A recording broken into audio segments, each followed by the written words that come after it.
सुखदेव जी महाराज ने धन्य हो परम दयाल सद्गुरु सुखराम जी महाराज ने धन्य हो अनंत श्री सद्गुरु सुखराम जी महाराज के ज्ञान स्वरूप भगवान ने धन्य हो केवली भगवंता ने धन्य हो जीवा कारण धन्य हो मोक्ष के मालिका ने धन्य हो अनंत कोटि संताने धन्य हो राम सभा में राम राम शरणो सतगुरु दयाल को मुखे हृदय हरि नाम नित पथ संगत साधु की आजीवन मुक्त सुख नाम अनभे पद पर कास के दायक सतगुरु राम अनंत कोटि जन सहाय की काय करूं प्रणाम सतगुरु को एको सबद मन कोई लेवे मान तो सहज होते हैं संत दास मुश्किल सुआसान भक्ति भक्त भगवंत गुरु चतुर नाम वपुए जिनके पद रज पर सताना सब धरती कागज करऊं सब वन कलम कटाए सात समुद्र शाही करऊं सतगुरु गुण लिख्या न जाए राम राम राम राम राम राम राम। आप सभी के अंदर विराजमान परमात्मा के पावन चरणों में प्रणाम राम राम। आनंद श्री सतगुरु सुखराम जी महाराज की अंग ब्रह्म ज्ञानी का अंग चल महाराज ब्रह्म ज्ञानी के साथ संवाद कर सारी ज्ञान की बात बता रहे हैं। ज्ञान सुन्या चेते नहीं सो बहरा नर होए आंधा सो सुखी राम कहे जन सुनि में न कोई त्रिकुटी लग तो हद है आगे बेहद जान दोनों संद सुखी राम कहे नेणा मद बखान। महाराज फरमारे कि त्रिकुटी से हेटे हेटे त्रिकुटी का बताई दोनों नेणों के बीच नेणा मद बखान। हाँ ये संधि है दोनों की हद और बेहद। तो त्रिकुटी से नीचे महाराज हमारे हद है यहाँ से तो हद में सब मनुष्य रहते हैं और साध का रहते हैं त्रिकुटी से ऊपर बेहद में। तो त्रिकुटी लग तो हद है आगे बेहद जान आगे पूरा बेहद का एरिया आ जाता है। त्रिकुटी से नीचे नीचे हद का यानी माया का एरिया और इससे ऊपर ब्रह्म का एरिया। दोनों संध सुखी राम कहे नेणा मद बखान। ये माया और ब्रह्म की संधि है। माया और ब्रह्म का जोड़ा है। ये दोनों आंखों के बीच में है। त्रिकुटी का स्थान जहाँ बिंदी लगाते हैं उस स्थान पर त्रिकुटी। तो हद में फिरे सुमानवी बेहद हरिजन जाए दोनों सिर सुखी राम कहे सो तो ब्रह्म कहा। तो महाराज हमारे हद में कौन रहते हैं? त्रिकुटी से नीचे नीचे कौन रहते हैं? मनुष्य रहते हैं। माया का सुख सब मनुष्य रहते हैं। सामान्य नर नारी सामान्य संसारी सब जो है माया के सुखों के साथ लगे हुए हैं। और भक्ति करने वाले जन बेहद का सुख लेते हैं, बेहद का आनंद लेते हैं, ब्रह्म का सुख लेते हैं। तो हद में फिरे सुमानवी बेहद हरिजन जाय। हरिजन जो है बेहद में जाते हैं। दोनों सिर सुख राम कहे सो तो ब्रह्म कहाय। और दोनों से ऊपर हद और बेहद से ऊपर जो पहुंच गया वो करोड़ में से साध कोई कम पाता। साधना करने वाले करोड़ों साधों में से कोई एक दो जाते हैं, वो ब्रह्म रूप हो जाते हैं, वो राम रूप हो जाते हैं, वो केवल पद आनंद पद को प्राप्त कर लेते हैं। फिर जो ऐसे केवल पद आनंद पद को प्राप्त करते हैं, अगम देश को, संतों के देश को, रामजनों के देश को प्राप्त करते हैं, वो वापस हद भेद में नहीं आते, वो वापस जन्म मरण में नहीं आते, वो वापस माया और ब्रह्म के कुल में नहीं आते, वो कुल से अलग होकर बैरागी हो जाते हैं। बैरागी का संग कर, निज नाम बैरागी है। और जब आत्मा ऐसे बैरागी का संग करती है तब जाके वो बैरागी हो पाती है और चौथे पद को प्राप्त हो पाती है, इसके बिना नहीं हो पाती। हद बेहद नर कहत है मरम न जाने कोई, हम जाने सुख राम कहे रया संद पर सोई। महाराज हमारे सब हद भेद की बातें तो करते हैं, सब माया और ब्रह्म की बातें तो करते हैं, लेकिन इसका भेद कौन जानते हैं? केवल बात कर लेने मात्र से भेद नहीं मिलता। भेद तो जब ही मिलेगा जब इनका घट के भीतर घटपटों के माध्यम से अनुभव किया जाएगा, शब्द ब्रह्म के साथ, दिव्य निर्णयों के साथ, ज्ञान की दूरबीन के साथ घट के भीतर कोई सोचना करे, सोजी करे, तभी जाके महाराज फरमा रहे हैं कि ये भेद मिलेगा। इसके बिना मरम मिले बिना, इसका भेद मिले बिना, रहस्य की जानकारी प्राप्त हुए बिना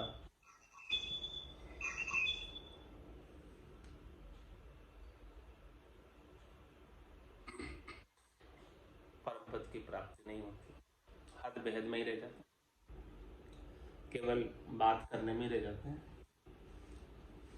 तो महाराज फरमाने हम जाने सुखराम के रया संधि पर, जो इस संधि पर रहे, माया और ब्रह्म की संधि, त्रिकुटी तक पहुंचे हैं साधना करके निज नाम के संग, उन्होंने ही इस माया और ब्रह्म का, माया और ब्रह्म के प्रभाव को समझा है और इस माया और ब्रह्म के प्रभाव से, कुल से, परिवार से अलग होकर गुरुपद देश में गए। तो पायो पायो कहत है कयो कछु नहीं जाए, तब लग सुन सुखी राम कहे किस विधि मानू आए। कोई कहते हैं कि हम ब्रह्म को पा लिए और हम ब्रह्म रूपी हो गए, हम ब्रह्म अस्मि, मैं ब्रह्म ही हूँ और ब्रह्म रूपी हो गया हूँ, हमने ब्रह्म को पा लिया है। तो महाराज फरमाने कि आपने पा लिया है तो पाने के कुछ चैन तो बताओ, पाने के कुछ लक्षण तो बताओ। लेकिन कह नहीं पा रहे, लक्षण बता नहीं पा रहे। तो महाराज कह रहे हैं कि मैं कैसे मानूं यदि तुम उसके चेन बताओ, लक्षण बताओ पाने के। ब्रह्म मिले हैं, ब्रह्म पर्चा की दशा बताओ, बायर के लक्षण पिछड़ाओ, जाके रंग एक ही राऊ माया सेती करे न भाव, जाके अंदर ब्रह्म रस बूठा सकल व्यवहार हो गया झूठा, कनक कामणी करे न नेहा छक्या ब्रह्म रस रहे विदेह। जैसे बूंद मिली सागर में पकड़ सके क्या कोई कर, जीव ब्रह्म मिल भया समाना, ब्रह्म मिल्या कर्म करे ना, यह चहन दर्शा बिना मत कोई छोड़ो ध्यान, राम चरण एक राम बिन सभी ही फोकट के। तो ऐसे चहन, ऐसे अंग लक्षण घट के भीतर, ऐसे रीत घट के भीतर बने तो समझो कि पाया है, और बाकी केवल पाया पाया कह देने से पाया नहीं। पायो पायो कहते हैं कयो कछु नहीं जाए, कहने में तो नहीं आ रहा, कह तो नहीं पा रहे, अंग लक्षण बता तो नहीं पा रहे। अभी तो जब लग भली बुरी सब व्यासी, काम क्रोध अहंकार, तब लग भय है त्रिकुटी तत्व विचारा। अभी तो भला भी लग रहा है, कोई बुरा भी लग रहा है। जब तक कोई भला और बुरा लगता रहेगा तब तक काम क्रोध ये मिटने वाले हैं।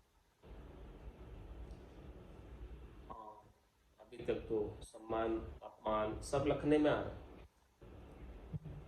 तो महाराज फरमा रहे हैं कि कैसे पाया था, जो सम्मान से भी सुखी नहीं हो, अपमान से भी दुखी नहीं हो, तब समझो कि पाया। जिसके कोई असर पड़े ही नहीं, तीनों गुणों से जिसके कोई असर नहीं पड़े, रजोगुण से, सतोगुण से, तमोगुण से, तभी समझो कि गुणातीत हुआ है, इस त्रिगुणात्मक माया से न्यारा हुआ है। इसके बिना तो कैसे न्यारा हो? जब तक इन सब चीज़ों का असर हो रहा है, इन सब चीज़ों से दुखी सुखी हो रहा है, इन सब चीज़ों से प्रभावित हो रहा है, तब तक तो केवल कि भाई मैंने ब्रह्म को पा लिया, तो केवल पाया कह लेने मात्र से पाया नहीं है। पाया तो उसी ने है जो इस प्रकार से गुणातीत होकर परमात्मा का महारस, परमात्मा के नाम का रस निरंतर रूप से, अनवरत रूप से प्राप्त करता रहता। महारस से क्या आनंद पद उपजे जदियो निर्भय। तब निर्भय हो सकता है जब परमात्मा का महारस उसे आ जाए, नाम का रस आ जाए, निज नाम का रस आ जाए। निज नाम इतना मीठा लगे कि छूटे नहीं, और उस नाम के रस में छका रहे, और छककर शरीर संसार से कोई लेना देना नहीं, उनके सुखों से कोई लेना देना नहीं, उनके सुख दुख से बिल्कुल भी लेश मात्र भी प्रभावित नहीं हो, तभी समझो कि पाया। पायो पायो कहत है, कयो कछु नहीं जाय, तब लग सुन सुखी राम कहे, किस विधि मानू आय। कैसे मानू? कुछ बताओ तो सही, तब मानो। मैं हरिजन में गरक हूँ, जुग जन मेरे माय, अब न्यारो सुखी राम कहे, कहने को कछु नाय। क्या फरमा? मैं हरिजन में गरक। मैं कौन? परमात्मा, राम जी। राम जी कहाँ मिलेंगे? बहुतायता से, अधिकता से, पूर्णतया भक्ति करने वाले जनों के अंदर विशेष रूप से मिले। वैसे तो राम जी सर्वत्र है, व्यापक है। राम सर्वज्ञ भरपूर है, व्यापक सभी ठो, उनके बिना एक सुई की नोक के बराबर जगह भी खाली नहीं है। लेकिन महाराज फरमा रहे विशेष रूप से किसमें है राम? किनको प्रत्यक्ष दर्शन हो रहा है, किनको परमात्मा का सानिध्य, परमात्मा का आनंद स्वरूप सस्वरूप दर्शन प्राप्त हो। तो महाराज फरमा रहे हैं कि मैं हरिजन में गरक हूँ। किसके अंदर गरक रहते हैं? किसमें डूबे रहते हैं? परमात्मा हरिजन को पुकारते हैं, हरिजन परमात्मा को पुकारता है और परमात्मा हरिजन को पुकारता है। दोनों का प्रेम का संबंध है कि मैं हरिजन में गरक हूँ और जुग जन मेरे माय, और वो भक्ति करने वाला जन मेरे में गरक है। ये संसार पूरा मेरे में, और भक्ति करने वाला जन भी मेरे में गरक है। मैं हरिजन में गरक हूँ और हरिजन मेरे में गरक है। ये अरस परस का देता, ये बूंद और सागर का मिलन। मैं हरिजन में गरक हूँ, जुग जन मेरे माय। इस युग में, इस संसार में जितने भी जन हुए हैं भक्ति करने वाले, वो सब मेरे अंदर गरक है, पूर्णतया मेरे अंदर समर्पित। अब न्यारो सुख राम कहे, कहने को कछु ना। अब मैं उसको न्यारा कैसे कहूँ? जैसे बूंद मिली सागर में, पकड़ सके क्या कोई कर्म? क्या उसे अब न्यारी कर सकता है कोई? पकड़ सकता, अलग से बता सकता है कि ये अलग है बूंद? वो तो अब सागर ही हो गई। बूंद जैसे ही सागर में मिली तो वो तो सागर रूप ही हो गई। इसी प्रकार से भक्ति करने वाला जन जब अपने सारे वजूद को मिटाकर, सारे अहंकार को मिटाकर, सब आपे को मिटाकर, गर्व गुमान को मिटाकर, अपनी विशेषता को मिटाकर, अपने चातुर्य को मिटाकर, सबको मिटाकर जब परमात्मा के अंदर गरक हो जाता है, गरकाव हो जाता है, समा जाता है, तब तो फिर उसे कोई न्यारा नहीं कह सकता। अब न्यारो सुखराम कहे, कहने को कछु ना। किस प्रकार से मैं उसे न्यारा कहकर संबोधित करूं कि ये हरि से अलग है, परमात्मा से अलग है, राम जी से। अब राम जी से अलग कुछ है ही नहीं, वो राम रूप ही हो गए। राम जी के सिवाय अब उन्हें कोई दूसरा दिखते, यही आरती, यही पूजा। राम बिना दर से नहीं दूजा, दूसरा तो अब कोई दर्शन में आता ही नहीं। वो सबके अंदर राम जी को देखते हैं और वो राम रूप ही हो गए। राम जी के सिवाय उन्हें कोई दूसरा दिखता नहीं। राम रूप होने के बाद ऐसी स्थिति आती कि ब्रह्म के सिवाय, राम जी के सिवाय दूसरा और कोई निजर ही नहीं आया। 8 सिद्ध नवनिधि प्रकटी सांसो रहियो माय, 3 नर सुख राम कहे हर पायो है नाय। महाराज फरमा रहे हैं कि किसी के बहिरंग पर्चे हो गए, बाहर के 8 सिद्धियां और 9 निधियां आकर पकड़ गई। अणिमा, महिमा, गरिमा, लंगिमा, प्राप्ति, प्राज्ञामय, शित्व, वशित्व, सब प्रकार की सिद्धियां प्रकट हो गई। 8 सिद्ध 9 निधि प्रकटी, 9 प्रकार की निधियां, धन पकड़ गए। सांसो रयो माय, फिर भी सांसा। किसका सांसा है? जन्मने और मरने। क्योंकि रिद्धियां सिद्धियां प्रकट जाने से साधक बहिरंग पर्चे दिखाने में अटक जाता है और परमात्मा को भूल जाता, परमात्मा को पा नहीं पाता। 3 नर सुख राम के हर पायो है नाय। महाराज फरमा रहे हैं कि ऐसे भक्ति करने वाले नर ने, जन ने हरि को नहीं पाया, हरि की माया को पा लिया। रिद्धियां सिद्धियां ये क्या है? हरि की माया है। उसने हरि का वर्ण तो नहीं किया, हरि की माया का वर्ण किया। तो जिसने हरि की माया का वर्ण किया है उन्हें हरि नहीं मिले, और जिसने हरि का वर्ण किया है वो इन बहिरंग पर्चों से दूर ही रहता है, वो इनका उपयोग ही नहीं करता है। चाहे भले आकर खड़ी रहो चरणों में चेरी बनकर, दासी बनकर ये सारी 8 सिद्धियां 9 निधियां खड़ी रहो, लेकिन वो भक्ति करने वाला जन उनकी तरफ दृष्टि भी नहीं करता है, देखता भी नहीं है, उनको आदर भी नहीं देता है, उनको सेवा का अवसर भी नहीं देता है, उनका उपयोग भी नहीं करता है, क्योंकि उसे तो परमपद पाना है। यदि इनके अंदर ही लग जाए तो परमपद से वंचित रह जाएगा।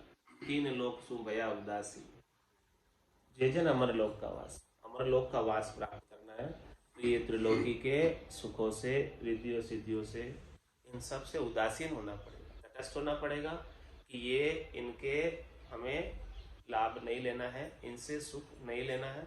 हमें तो हमेशा हमेशा का परमात्मा का सानिध्य चाहिए, परमात्मा के देश में स्थान चाहिए। सांसो दुविधा उठ गई, भय भरम दिया खोई, वे तो सुन सुख राम कहे जन हर एक ही होय।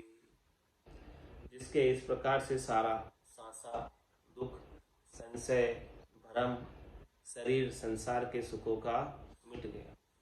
सांसो दुविधा उठ गई, अब कोई दुविधा रही नहीं। न तो वो मान से, सम्मान से खुश होता है, न अपमान से दुखी होता है, न सुख को सुख मानता है, न दुख को दुख मानता है। दुख में रोता नहीं है, सुख में फूलता नहीं है। अब कोई संशय है नहीं, कोई दुख है नहीं, कोई त्रास है नहीं। तीनों प्रकार के ताप, आदि व्याधि उपाधि सब मिट गए। सांसो दुविधा उठ गई, सब उठ गए।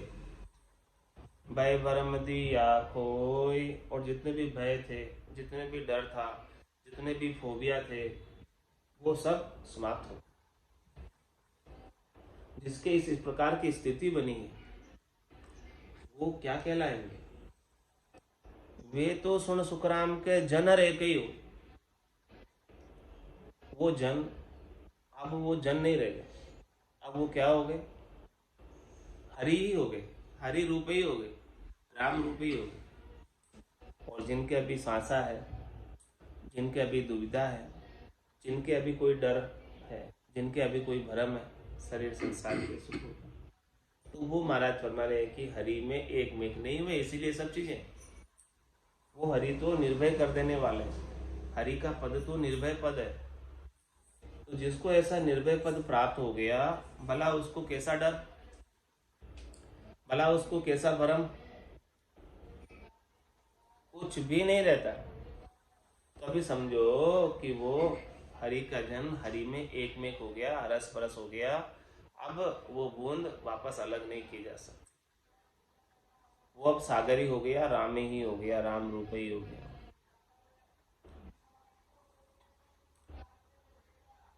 माहे लागा ख्याल सो निर्गुण पद जान, बाहिर सुन सुखी राम कहे सरगुण नाम बखान।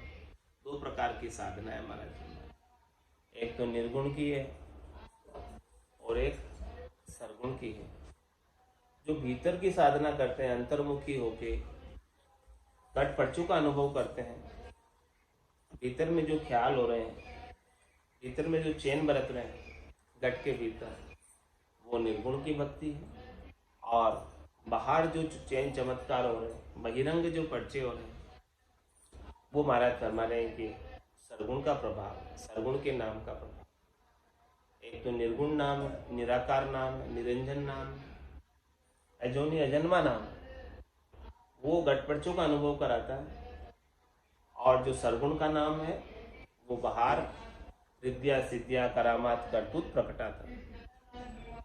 तो दोनों का भेद समझा रहे हैं कि सरगुण की भक्ति करने से, आकार की भक्ति करने से, सरगुण के नाम का सुमरण करने से बहिरंग प्रचय प्रकट होता है, लेकिन गर्भवास नहीं छूटती। आकारी को सेविया गर्भ ताप नहीं जाए, जन सुखिया निराकार रे छिन्मय देत मिटाए। गर्भवास के ताप को मिटाना चाहते हो तो ये निर्गुण नाम ही गट पर्चों का आनंद ही मिटा सकता है, सरगुण नाम नहीं मिटा सकता। दोनों में भेद है, सरगुण और निर्गुण। इस भेद को समझा रहे महाराज कि माहे लागा ख्याल सो निर्गुण पद जान, बायर सुन सुखी राम कहे सरगुण नाम बखान। भाषा काय नान ए भरम न उठे कोई, पाया तो सुख राम कहे मैं बूढ़ा गर जोई। महाराज हमारे कि किसको जो है वो ब्रह्म परमात्मा राम जी भास गए, यानी ज्ञान का बोध हो गया। भासने का मतलब कि ज्ञान घट में प्रकट हो गया।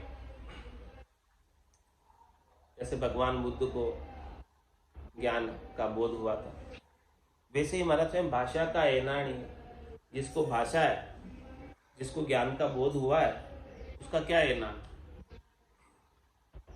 कैसे पता करें कि ज्ञान का बोध हो गया?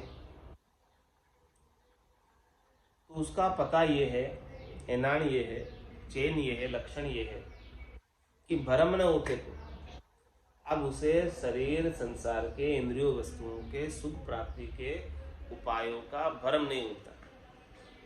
क्षणिक सुखों का, नाशवान सुखों का जो पहले मैं तो बुद्धि थी कि मुझे प्राप्त करना, अब वो मैं तो बुद्धि क्षणिक नाशवान सुखों से हट जाती है, वहां नहीं रह जाती, क्योंकि अब शाश्वत आनंद प्राप्त हो।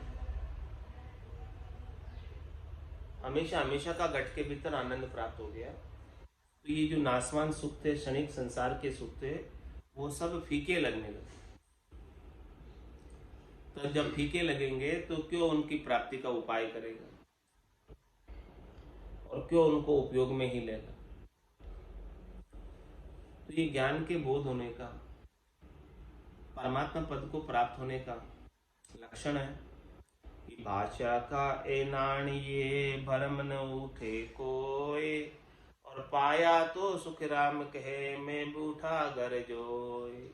महाराज आपके घर में देखो, आपके घट में देखो कि वो परमात्मा के नाम के, निज नाम के अमृत की बारिश हो रही कि नहीं हो रही? सुखमणा में से अमृत जर रहा कि नहीं जर रहा? सुखमणा के 1000 पांख के कमल से लगाकर अनंत पांख के कमल तक बारिश हो रही कि नहीं हो रही? पाया तो सुखराम को, यदि आपने पाया है परमात्मा को, यदि आपने सत्स्वरूप के निजी नाम का घट के भीतर आनंद प्राप्त किया है, तो मैं बूढ़ा कर जो देख लो आपके घट में बारिश होनी चाहिए अमृत की, ऐसा अमृत बरसना चाहिए। और वो अमृत में, बारिश में हरिजन गरक रहना चाहिए, गरकाब रहना चाहिए, हमेशा भिजा हुआ रहना चाहिए। सुरती उसमें भीजी हुई गरक रहती है, जब बिजी रहती है, उसके अंदर गरक रहती है, आनंदित रहती है, प्रसन्न रहती है, मुदित रहती है, तो फिर उसे शरीर संसार के सुख दुख न सुखी कर सकते न दुखी कर सकते, बिजी हुई है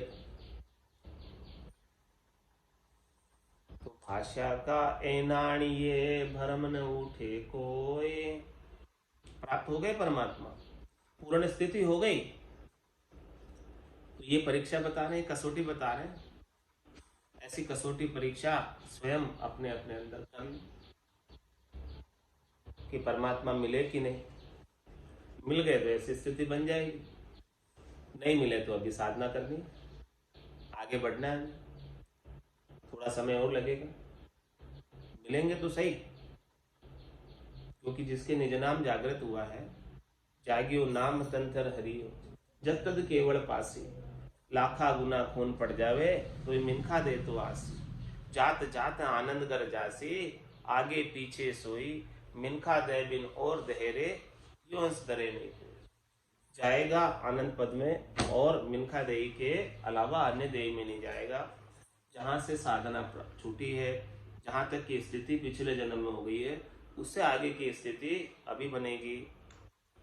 तो भाषा का एनाणिये भरम न उठे कोई, पाया तो सुखराम कहे मैं बूढ़ा घर जोई। मतलब जो देखो, अनुभव करो कि प्राप्त हो गए।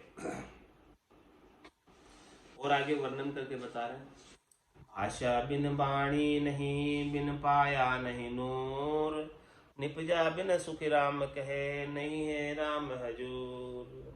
क्या फरमा रहे कि भाषा बिन वाणी नहीं, वो जो अगम देश की अणबे की वाणी है, अगम देश की अणबे ऐसी, सुनता ही सुख आवे, गर्जे शब्द सुधारस बरसे, भरम करम सब डावे। तो महाराज फरमा रहे कि जब तक भाषा नहीं, जब तक ऐसा परमात्मा का आनंद घट के भीतर बोध नहीं हुआ, तो भाषा बिन वाणी, तो वो आनंद से सनी हुई वाणी कैसे बोलोगे। आनंद से सनी हुई वाणी बोलने के लिए परमात्मा के आनंद का अनुभव होना आवश्यक है, पहले छकना आवश्यक, छकिया और फिर बकिया। जो आनंद में छके हैं और फिर ये वाणी कह पाते हैं। तो ये वाणी अणबे की है, तो इसका मतलब परमात्मा मिले तभी ऐसे वचन बोल पाए, नहीं तो कौन बोल पाता ऐसे वचन। भाषा बिन वाणी नहीं, ये अगम देश के मीठे वचन, अमृतमय वचन तभी बोल पाते हैं जब परमात्मा मिले। भाषा बिन वाणी नहीं और बिन पाया नहीं नूर, और जब तक राम जी नहीं मिलेंगे तो राम जी के नाम का नूर उनके मुखारबिंद पर कैसे आए। मुकुर ज्योति जो दीपे कपाली, दीप शिखा की तरह किस प्रकार से कपाली उनकी दीप्तिमान होगी, आभा मंडल कैसे आएगा, औरा कैसे आएगा, उनके चेहरे पर नूर कैसे बरसे। रामा नाम नूर वारा मुख पर सोवे, तेज पुंज प्रकाश, कितना प्रकाश, कितना आभा मंडल, कितना जबरदस्त औरा उनके मुखारबिंद पर सुशोभित होता है, दिखता है। रामा नाम नूर वारा मुख पर सोवे और तेज पुंज प्रकाश। तो बिन पाया नहीं नूर, यदि राम जी नहीं मिले होते, राम जी का आनंद प्राप्त नहीं हुआ होता, तो क्या ऐसा नूर, ऐसा प्रकाश तेज पुंज का दिखाई देता, आभा मंडल ऐसा औरा दिखाई देता। निपजा बिन सुखी राम कहे नहीं है राम हजूर। महाराज फरमा रहे कि ऐसे साध नहीं निपसते, ऐसे भक्ति करने वाले जन केवली भगवंत यदि इस धराधाम पर नित्य अवतार धारण कर अवतरित नहीं होते तो नहीं है राम हजूर। राम जी हजूर होते हुए भी हजूर नहीं होते, राम जी कण कण में होते हुए भी उनका सानिध्य नहीं मिलता, उनका आनंद नहीं मिलता, उनके प्रत्यक्ष दर्शन नहीं होते। ऐसे जन निपजे इस संसार में, मृत लोक में, केवल भगवंत समय समय पर आए नित्य अवतार करके। तभी जीवों के समक्ष राम जी हजूर हुए, राम जी से मिल पाए जी। 9 करोड़ जन पहुंचिया, एक 24 लाख, एक 24 यानी ऋषभदेव स्वामी से लगाकर महावीर स्वामी तक 9 करोड़ जन पहुंचे। और ये सता आज भी चल रही है अनंत श्री सदगुरु सुखराम देव महाराज की। तो अनंत आगू गया और आज अनंत ही जाए। तो ऐसे जन निपजे हैं इस धराधाम पर, इस भरतखंड में, तभी जाकर राम जी से मिल पा रहे, इसके बिना तो नहीं मिल पाते। संतों कैया पद नहीं आवे, वो संतों कैया पद नहीं आवे, कृपा करे दया गुरुदेव जी, जब शिष्य का ब्रह्म जावे, कृपा करे दया गुरुदेव जी, जब शिष्य का ब्रह्म जावे, वो संतों कैया पद नहीं आवे, वो संतों कैया पद नहीं आवे, श्वासा बिना पवन बिन पीवन,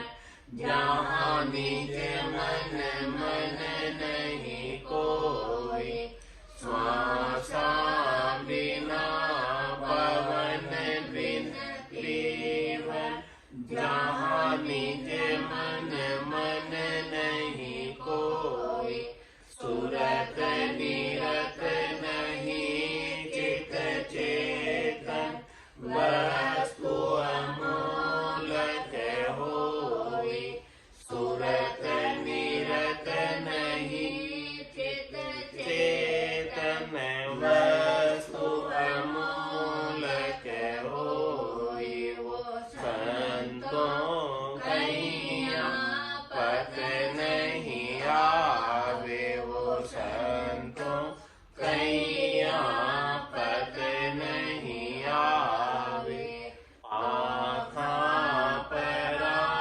बिना पंछी देखा, नैन मैन कछु नाई, आखा परा बिना पंछी देखा, नैन मैन कछु नाई, आठों कोर बत्तीसों गड़ियां, उड़ेगी धन गढ़माई, आठों कोर बत्तीसों गड़ियां, उड़ेगी धन गढ़माई, वो संतों कैया पद नहीं आवे, वो संतों कैया पद नहीं आवे,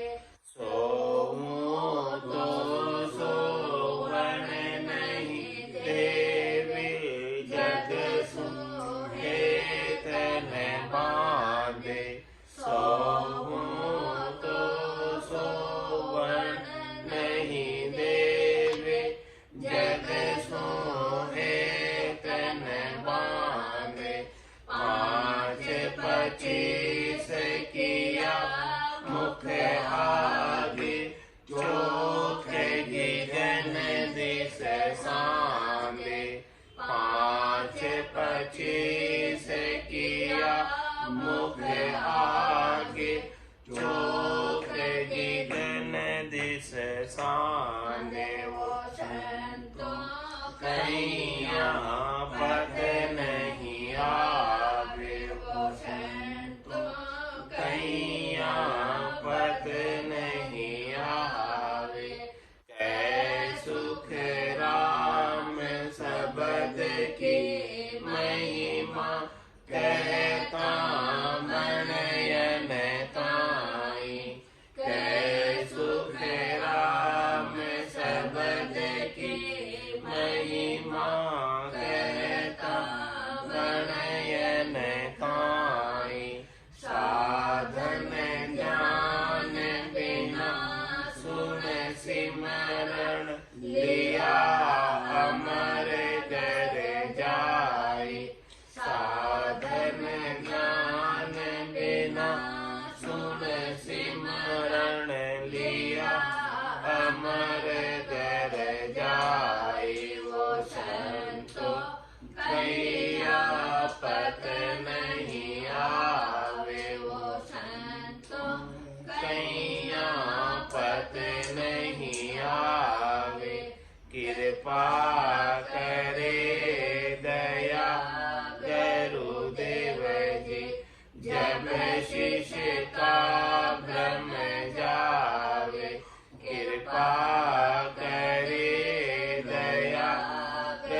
आनंद श्री सद्गुरु सुखराम जी महाराज के ज्ञान सत्स्वरूप भगवान ने दिन्य हो केवली भगवंता ने दिन्य हो जीवा तारण जहाज ने दिन्य हो मोक्ष के मालिका ने दिन्य हो अनंत कोटि संताने दिन्य हो राम सभा में राम राम सा राम राम सा राम राम सा